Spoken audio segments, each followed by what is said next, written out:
तो गो news Facebook live में आपका स्वागत है और हम लाए हैं आपके लिए बड़ी खबर। और बड़ी खबर यह है कि किसान जो लगातार कई दिनों से दिल्ली की ओर कूच कर रहे थे, 26 नवंबर को उन्हें दिल्ली पहुंचना था, लेकिन सरकार ने चारों तरफ से सीमाओं पर सील लगा दिया, बंद कर दिया। इसके बावजूद हरियाणा के तमाम उन्होंने प्रतिबंध तोड़े। खासतौर पर जो पंजाब के किसान थे और हरियाणा के किसान भी उनके साथ अब नजर आ रहे हैं और कई तरफ से दिल्ली की ओर किसान बढ़ रहे हैं और तमाम घेरेबंदी, तमाम बैरिकेडिंग, तमाम ब्लॉकेट के बावजूद, तमाम जो पानी की बौछारें थी, तमाम रोक के बावजूद, आंसू गैस के गोलों के बावजूद वो दिल्ली के बिल्कुल करीब, दिल्ली सीमा के बिल्कुल करीब पहुंच गए हैं। सरकार में एक तरह से प्रशासन में एक घबराहट भी नजर आ रही है। इसीलिए मेट्रो ट्रेनें जो एनसीआर से दिल्ली आती हैं, एनसीआर के शहरों से, उन्हें रोक दिया गया है। तमाम एक तनावपूर्ण माहौल, टकराव पुलिस से जगह जगह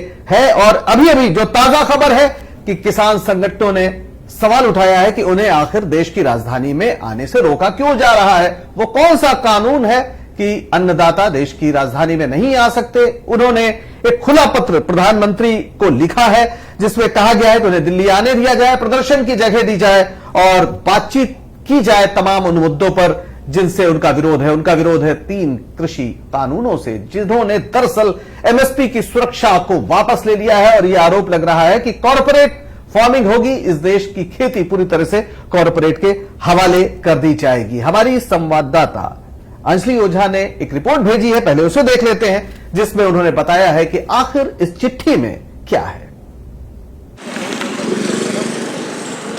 देश भर में चल रहे किसान आंदोलन का आज दूसरा दिन है।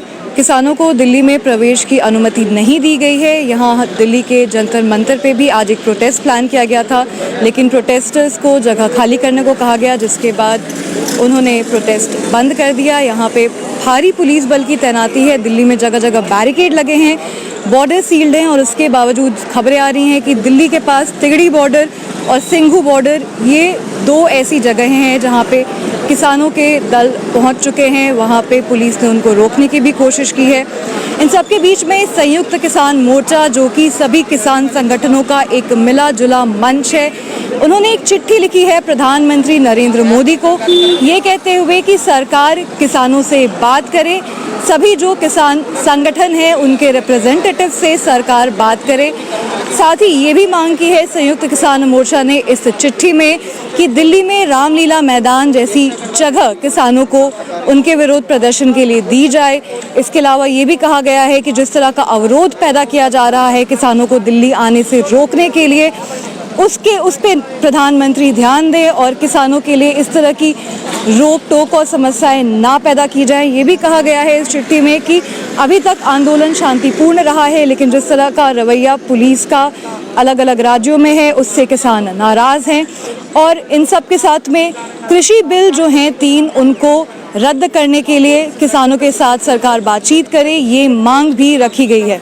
फिलहाल जहाँ पे दिल्ली के अंदर किसानों को प्रवेश नहीं दिया जा रहा है, इसके साथ ही दिल्ली में कई स्टेडियम्स भी हैं। दिल्ली पुलिस ने दिल्ली सरकार से मांग की है कि वहाँ पे उनको टेम्परेरी प्रेजेंस बनाया जाए ताकि लोगों को वहाँ डिटेन करके रखा जा सके। इन सब के बीच में किसान दिल्ली आने को अभी भी तैयार हैं। अंजलि ओझा, गो न्यूज़।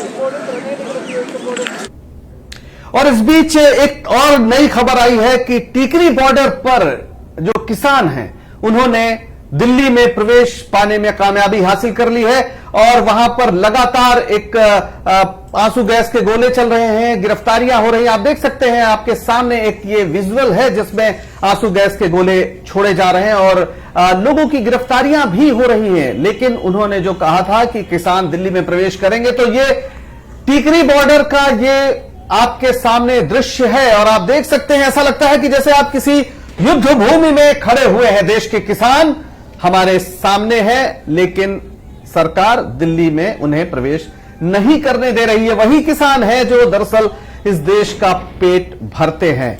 ये वही किसान है जो इस देश में खाद्य सुरक्षा जिन्होंने दी हुई है, जिसकी वजह से आज भारत एक ऐसा देश है जहां खाने की किसी तरह की कोई कमी नहीं है। लेकिन उन्हें आप देखिए किस तरीके से उनको रोकने की कोशिश हो रही है। आंसू गैस के गोले छोड़े जा रहे हैं, गिरफ्तारियां हुई हैं और इसके अलावा बहुत से लोगों को गिरफ्तार करने के अलावा कहा जा रहा है कि लाठीचार्ज भी हुआ है। आप देख सकते हैं टीकरी बॉर्डर है, इस टीकरी बॉर्डर में किस तरीके से लोगों की गिरफ्तारी हुई, लेकिन एक बड़ा जो दुर्ग द्वार है दिल्ली का उसे किसानों ने तोड़ दिया है। ये टीकरी बॉर्डर है और आप देखिए ये किसान खुद आंसू गैस के गोले उठाकर वापस पुलिस की ओर फेंक रहे हैं। तो कुल मिलाकर एक युद्ध क्षेत्र जैसी स्थिति बनी है। एक तरफ से पानी की बौछार और दूसरी तरफ आप देखिए किस तरीके से किसानों पर आंसू गैस के गोले छोड़े जा रहे हैं, लेकिन इन गोलों की उन्हें कोई परवाह नहीं है। ऐसा लगता है वो खुद इन्हें उठाते हैं और वापस भेज देते हैं। वो वापस पुलिस की ओर इन गोलों को फेंक रहे हैं। आप देखिए अपने झंडे और डंडे का कैसा इन किसानों ने इस्तेमाल किया है। तो ये टीकरी बॉर्डर है और अब हम आपको लिए चलते हैं सीधे कल रात में क्या हुआ था पानीपत में, दिखाते हैं किस तरीके से पानीपत में लंगर चले हैं। रात भर किसानों को भोजन दिया गया, वहां पर इकट्ठा किया गया। किसानों की मदद के लिए बहुत से हाथ आगे आए हैं, ये भी आपको दिखाते हैं।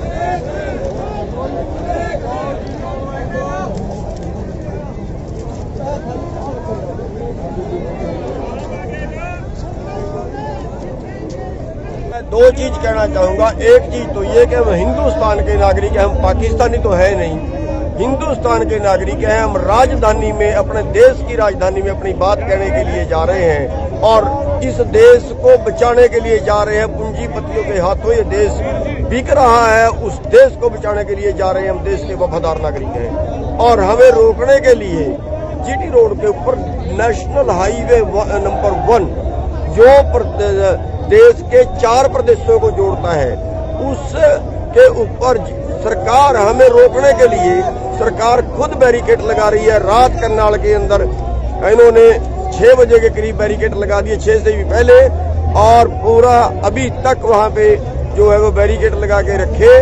और पूरा रास्ते में हम जब आए, कई बसें कई कारें उस जाम के बीच में फंसी थी। रात की 18 घंटे 20 घंटे लगातार वो लोग सड़क के बीच में फंसे रहे। आखिर सरकार को जो है किसने अधिकार दिया है कि भी वो खुद रास्ते रोके, नेशनल हाईवे 1 खुद रोके।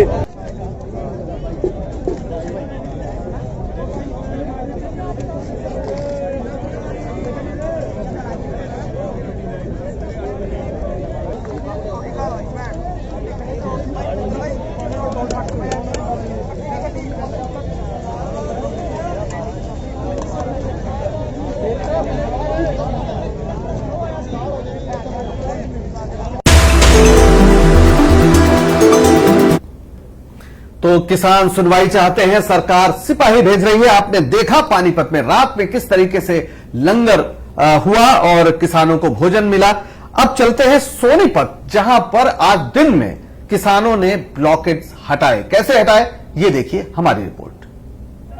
दोस्तों ये आप देख रहे हैं कि कैसे जो यहाँ पर रास्ते में बड़े बड़े जो पत्थर यहाँ गिराए गए हैं उनको लगातार हमारे किसान भाई हटाते हुए और रास्ते खोलते हुए जो है वो दिल्ली की तरफ कूच कर रहे हैं। अभी जी हाँ, यहाँ पर अगर हम आपको दिखा दें तो आगे प्रशासन भी खड़ा हुआ है। क्या आप इसको हटा पाएंगे या नहीं, ये देखना तो अभी आगे का होगा कि प्रशासन क्या इनको रोकने की कोशिश करेगा या नहीं। जी हाँ, ये ट्रैक्टरों की मदद से आप देख रहे हैं कि पत्थरों को कैसे हटा दिया गया। जी हाँ, देखते रहिए ये ट्रैक्टर। तो कुल मिला के किसान अपने इस इरादे को छोड़ने को तैयार नहीं है कि वो हर हाल में दिल्ली जाएंगे। उनका कहना है कि दिल्ली उनकी भी है और अगर दिल्ली ने ऐसे कानून बनाए हैं जिससे उनको तकलीफ होती है, जिसने न्यूनतम समर्थन मूल्य की उनकी एक पुरानी सुरक्षा को वापस लिया है, तो उन्हें पूरा हक है कि वो इसके खिलाफ देश की राजधानी में अपना विरोध दर्ज कराएं। और इसलिए उन्होंने 26 नवंबर की तारीख तय की थी। 26 नवंबर यानी जिस दिन भारत का संविधान बना था, उस पर हस्ताक्षर हुए थे संविधान सभा के तमाम इस देश के जो स्वतंत्रता आंदोलन के नायक हैं, उन्होंने उस पर हस्ताक्षर किए थे 26 नवंबर 1949 को। और इसीलिए वो किसान 500 संगठन किसानों के उन्होंने तय किया था कि 26 नवंबर को वो दिल्ली पहुंचेंगे। और जाहिर है इसमें जान माल का भी नुकसान होने लगा। एक दुखद खबर यह है कि एक भिवानी में एक किसान की दुर्घटना में मौत हो गई है। ये भी हम आपको विजुअल दिखा रहे हैं कि भिवानी में एक किसान की किस तरीके से मौत हुई है।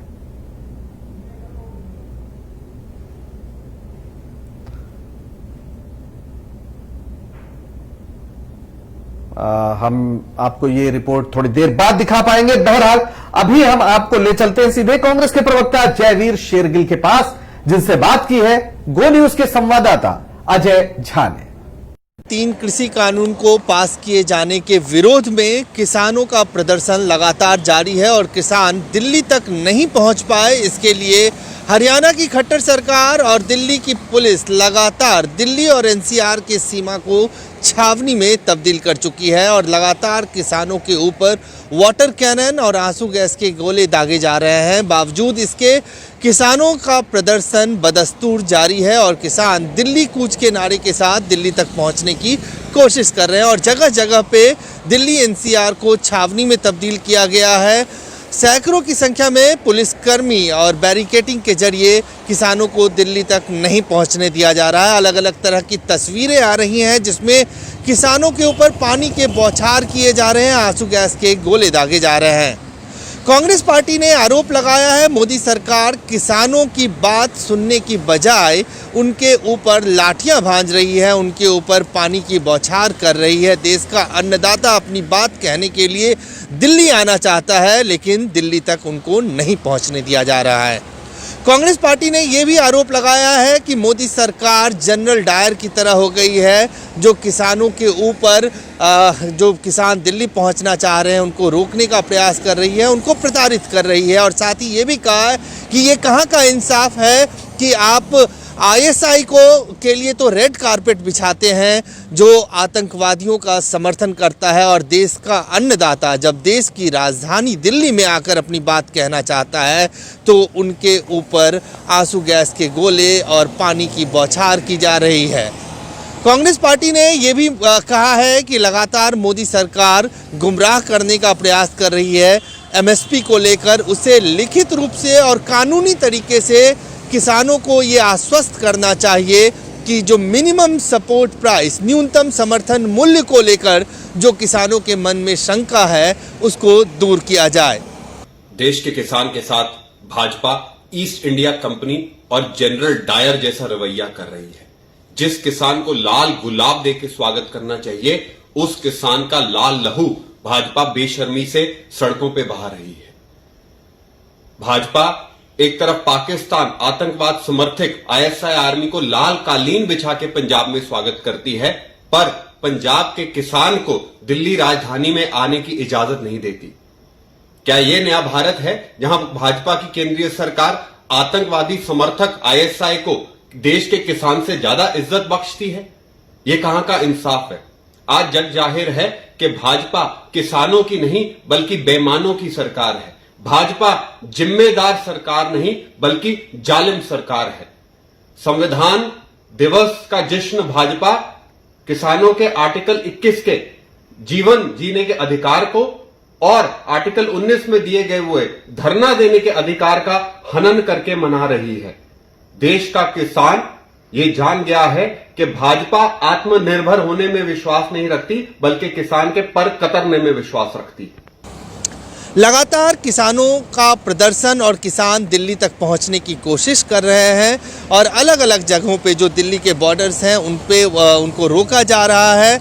और ये भी लगातार तस्वीरें सामने आ रही हैं कि कितनी बुरी हालत में किसान हैं और किस तरह से ठंड के दिनों में उनके ऊपर पानी की बौछार की जा रही है। कांग्रेस पार्टी लगातार इस बात को उठा रही है कि अगर मोदी सरकार न्यूनतम समर्थन मूल्य को लेकर सही में संजीदा है तो उसे किसानों की बात सुननी चाहिए और किसानों की जो मांग है कि न्यूनतम समर्थन मूल्य कानूनी तौर पर उनको आश्वस्त करने के लिए लाया जाए कि उसकी गारंटी बनी रहेगी।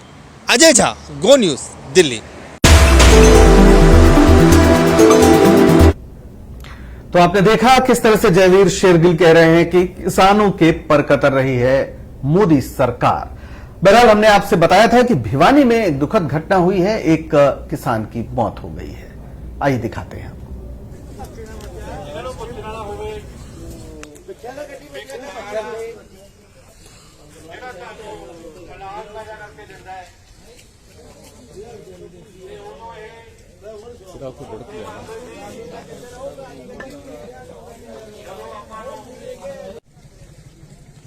इतो सिद्ध भी होता है कि देश के जिहड़े किसान है ओहदा ईमानदार।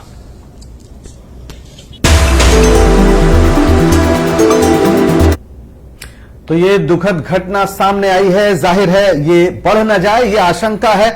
बेहद भीषण ठंड है जिस पर पानी की बौछारें डाली जा रही हैं और लोग काफी नाराज हैं। जिस तरह से व्यवहार सरकार का, पुलिस का है, ये लोग बर्दाश्त नहीं कर पा रहे हैं। किसान, उन्हें समझ में नहीं आ रहा उनके तर्क क्या है। एक आप देख सकते हैं, एक आपको ये दिखाते हैं किस तरीके से लोग क्या कह रहे हैं। ये आप देखिए, अभी स्क्रीन पर आपको दिखाई पड़ेगा किस तरीके से बात कर रहे हैं जो किसान वहां पर हैं। आप ये देखिए।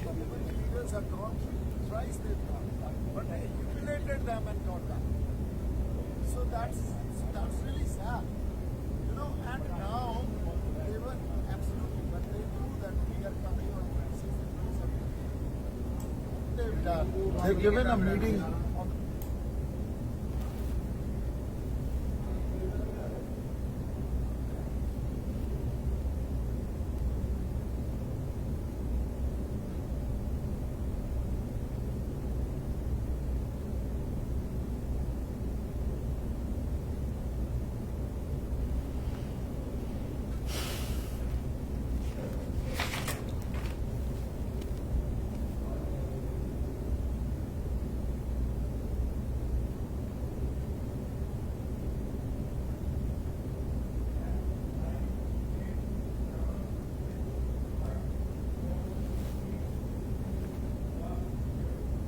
तो किसानों के अपने तर्क हैं। वो चाहते हैं कि सरकार उनके मुद्दों पर उनसे बात करे, लेकिन सरकार की ओर से अभी कोई इस तरह का प्रस्ताव नहीं आया है। प्रधानमंत्री को खुली चिट्ठी भी लिखी गई है किसान संगठनों की ओर से। बहरहाल हम दिखाते हैं इस समय किसानों की देश में दशा क्या है। कुछ ग्राफ्स आपको दिखाते हैं। सबसे पहले दिखाते हैं कि आखिर जो इनकम है वो क्या है, कहां पर क्या है जो आय है इस देश में। किसानों की औसत आय क्या है, कहां सबसे ज्यादा है। तो आप देख सकते हैं पंजाब में 2,30,905 रुपए, ये सबसे ज्यादा किसानों की वार्षिक आय है। यानी पंजाब का किसान तुलनात्मक रूप से अमीर कहा जा सकता है, सबसे अमीर कहा जा सकता है। दूसरे नंबर पर हरियाणा है, 1,87,225 रुपए वार्षिक औसत आय। यही दोनों राज्य हैं जहां सबसे ज्यादा कहा जाए कि एमएसपी को लेकर या कृषि कानूनों को लेकर आपको विरोध दिखता है। और दिलचस्प बात यह है कि इसके बाद जो राज्य हैं वो दरअसल वो छोटे पहाड़ी राज्य हैं जहां पर आय ज्यादा है, जहां दरअसल इस तरह की जो क्रॉप्स हैं, जो रबी या खरीफ की, उनकी जगह कुछ दूसरी फसलें ज्यादा होती हैं, फूल फल और तमाम दूसरे किस्म की चीजें ज्यादा होती हैं। मेघालय में 1,80,384 रुपए है और 1,76,152 और आप देख सकते हैं अरुणाचल प्रदेश में, और JNK में 1,72,216 रुपए। तो सबसे ज्यादा एक कहा जाए इन्हीं पर है। और इस बीच एक बड़ी खबर आ रही है, और बड़ी खबर यह है कि किसानों को दिल्ली आने की परमिशन मिल गई। यानी सरकार झुकी, सरकार को झुकना पड़ा। सीमाएं जो सील थी अब वो खुलेंगी। और एक बड़ी खबर है कि किसानों को दिल्ली आने की इजाजत दे दी गई है। अब देखना है कि दिल्ली आने की इजाजत किस रूप में सामने आती है। मसलन सभी को आने की इजाजत दी जाती है या कोरोना को देखते हुए, कोरोना प्रोटोकॉल को देखते हुए कुछ उसमें इस तरह के प्रतिबंध भी लगाए जा सकते हैं। तो अभी आपको हमने बताया था जो अमीर सबसे ज्यादा किसान कहां के हैं, किन राज्यों के हैं, और अब आपको दिखाते हैं कि सबसे कम इनकम किन राज्यों में है। और आप देख सकते हैं इसमें बिहार, जहां पर, जी हां, जहां पर 2006 से ही सरकारी मंडियां खत्म कर दी गई थीं, जो इस कृषि कानून की सबसे बुनियादी बात है कि धीरे धीरे सरकारी मंडियां खत्म हो जाएगी, क्योंकि कॉरपोरेट मंडियों को उनकी तुलना में जगह दी जाएगी, प्राथमिकता दी जाएगी। तो 45,317 रुपए सिर्फ। आप इससे अंदाजा लगा सकते हैं कि पंजाब और हरियाणा का किसान क्यों इतना परेशान है, क्यों इतना आशंकित है, क्योंकि उसे लग रहा है कि उसकी जो आय है, वार्षिक आय, वो 4 से 5 गुना कम हो सकती है। अगर बिहार की आप स्थिति देखें, जहां 45,317 रुपए मात्र वार्षिक आय एक किसान की है, यानी 4,000 रुपए मंथली भी नहीं है, एक माह में 4,000 रुपए भी वो नहीं कमा पाता। 3,500 और 4,000 रुपए के बीच में कहीं बिहार के एक किसान की औसत मासिक आय है। और उसके बाद उड़ीसा का नंबर आता है, जहां जो बिहार से थोड़ा बेहतर है, 63,285, छत्तीसगढ़ 71,064 और पश्चिम बंगाल 78,708 और त्रिपुरा में 78,962। तो ये नीचे से जो सबसे किसानों की आय को देखते हुए जो सबसे गरीब हैं राज्य, ये उनका एक ब्यौरा था आपके सामने।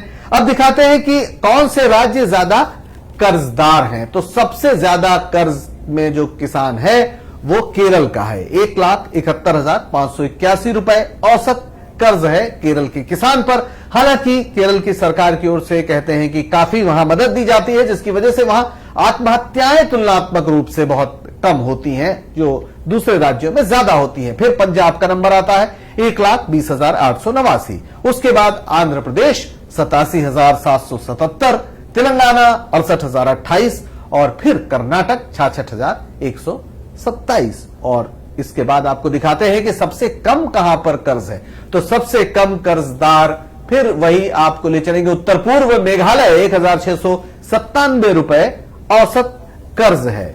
नागालैंड में 2,271, त्रिपुरा में 3,636, झारखंड में 7,004 और छत्तीसगढ़ में 11,677। तो यह बड़ा दिलचस्प है कि जिन्हें काफी हम उपेक्षित इलाके मानते हैं, वहां के किसानों पर कर्ज भी काफी कम है, क्योंकि शायद वो भी कैश क्रॉप के दुष्चक्र में फंसे हुए नहीं है। लेकिन जो ये आखिर किसानों की उत्पादकता है वो क्या है, और क्या उसका असर ग्रोथ रेट पर है, क्या जीडीपी में उनके योगदान पर है, ये भी जरा देख लेते हैं।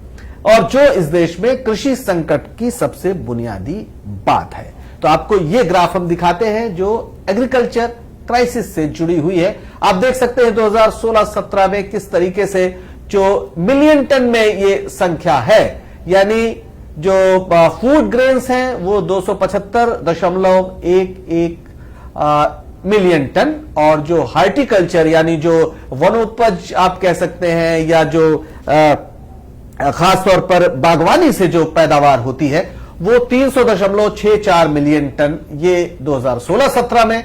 फिर ये बढ़ता है 2017-18 में, जहां पर जो अनाज है, खेती के अनाज, उनका जो आंकड़ा है 285.01 मिलियन टन है, और जो बागवानी से जो उपज है वो 311.70। और 2018-19 में ये 285.21 थोड़ा सा बढ़ता है, और बागवानी भी बढ़ती है, वहां पर लगभग उतना ही है 310.74 मिलियन टन। और उसके बाद फिर बढ़त होती है 2019-20 में, जबकि उपज जो खेती से है पैदावार वो 292.95 मिलियन टन, और जो वनोपज या बागवानी है वो 313.35। तो आप देखते हैं 17, 18, 19, 20 लगातार उपज बढ़ रही है, लेकिन जो खेती में योगदान है, जो ग्रोथ रेट है एग्रीकल्चर सेक्टर की, वो लगातार घटती जा रही है। बड़ा एक विपरीत संबंध आपको नजर आता है कि किसान मेहनत करते हैं और उपज पैदा करते हैं, लेकिन खेती का जो योगदान है वो घटता जाता है। 2016-17 में 7% ग्रोथ रेट थी एग्रीकल्चर सेक्टर की, जो 17-18 में 5.9% हुई, 2018-19 में 2.4% ही रह गई। थोड़ा सा सुधार हुआ 2019-20 में, और 10.8% ये ग्रोथ रेट है। तो कुल मिला के किसानों की जो मेहनत है उसका ग्रोथ रेट पर कोई संबंध हमें नजर नहीं आता। बहरहाल एक बड़ी खबर आ गई है कि अब किसानों को दिल्ली आने की इजाजत मिल गई है। उसके पहले एक और आपको हम दिखाते हैं कि यह फैसला होने से पहले आखिर क्या हुआ और किस तरीके से वहां पर लोगों को दिया गया है, उनके साथ किस तरह से आंसू गैस के गोले छोड़े गए। आप देख सकते हैं अभी आपको ये तस्वीर दिखाई जा रही है जहां पर ये आंसू गैस के गोले छोड़े जा रहे हैं और सीधे सीधे 8 राउंड आंसू गैस के गोले आप इसमें गिन सकते हैं जो छोड़े गए हैं। और ये पूरा दृश्य दिल्ली के आसपास, दिल्ली के सभी बॉर्डर्स पर आपको देखने को मिला। और शायद अब सरकार को यह समझ में आ गया है कि किसानों को रोकना शायद राजनीतिक रूप से भी और नैतिक रूप से भी उचित नहीं है। तब यह फैसला हुआ है कि आखिर दिल्ली में अब किसान आ पाएंगे। तो यानी एक बड़ी खबर, यह किसानों की एक बड़ी जीत है जिसमें दिल्ली में उन्हें आने की इजाजत मिल गई है। आप देख सकते हैं लगातार इस तरह की हमारे सामने ट्विटर पर जो इस समय ट्रेंड भी कर रहा है वो भी यहां पर है, किस तरीके से लोग अपनी तस्वीरें दे रहे हैं और बता रहे हैं कि किसान किस तरीके से ये तस्वीर देखिए कैसे उन्होंने ये हटाया। एक बार फिर देखिए ये तस्वीर किस तरह से ब्लॉकेड वो हटाते हैं, किसानों ने हटाया और अपना पूरा उन्होंने दिखाया कि क्या वो कितना उनका जो इरादा है वो किस कदर बुलंद है। यानी इनके सामने इस तरह के बड़े बड़े बोल्डर्स लगाए गए थे लेकिन उन्होंने किसानों के सामने कुछ भी नहीं टिका। और इस तरह से जो कृषक दल हैं, खेतिहर मजदूर हैं और किसान हैं, वो सब चले आ रहे थे। तो आप समझ सकते हैं कि आखिर सरकार ने क्या समझकर ये फैसला किया, कितना मुश्किल है। और किसी ने लिखा है कि सारे बंधन छोड़ आ रहे, बिखरी ताकत जोड़ आ रहे, सड़क पे जितने मोड़ आ रहे, बैरिकेटिंग तोड़ आ रहे, कृषकों के उमड़े ये दल जैसे सूख गई धरती को फिर से हरा भरा करने को, शाम मेघ बेजोड़ आ रहे, सारे बंधन छोड़ आ रहे, दिल्ली में इनका स्वागत है। भारत में भय भूख बेकारी, उस पर पड़ा कोरोना भारी, सत्ता की होशियार शिकारी मगर कराते मारा मारी, असल पूत भारत माता के समझ कुटिल घृणित चालों को, खोल अकल के सब तालों को, करते भांडा फोड़ आ रहे, इनका दिल्ली में स्वागत है। अटकी सांसें है राजा की, रात और दिन बजते बाजा की, टीवी जहरीले गाजा की, राजा जी के महाराजा की, पूंजी के प्रेतों से भिड़ने, भगत सिंह की जन्मभूमि से, नानक शाह की कर्म भूमि से, राह के पत्थर तोड़ आ रहे, इनका दिल्ली में स्वागत है। तो ये दिल्ली में अब इनका स्वागत है, दिल्ली स्वागत करने के लिए तैयार है।